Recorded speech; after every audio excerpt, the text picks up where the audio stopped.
mahirap manakawan, lalong-lalo na kung hindi mo nakikita, 'di ba? Ang sakit, ang saklap. Kaya eto, mag-mini CCTV ka.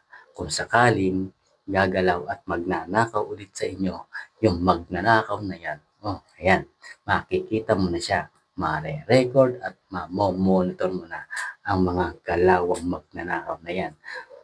Tignan mo lang guys, maliit lang siya ha? At hindi kaagad ito makikita ng mga magnanakaw na yan. Kaya kung gusto mong bumili ng gantong kaliit na mini CCTV, dapat may memory din. Oh, eto guys, isasalpak mo dito yung memory para may playback mo at makikita mo yung mga nangyari o kung sino man yung magnanakaw na yan. O, di ba? Napakalupit nito guys. O, itong mini CCTV ito, napaka-useful sa akin guys, lalong-lalo na pag ako'y matutulog. Iligay ko lang sa mga gilid-gilid ng bahay ko, hindi na agad makikita. O, edi, napakasarap ng tulog ko. Di ba? Kung gusto mong bilhin ng gantong mini CCTV guys, ayan, nasa yellow basket lang yan, nasa gilid. Check out mo na.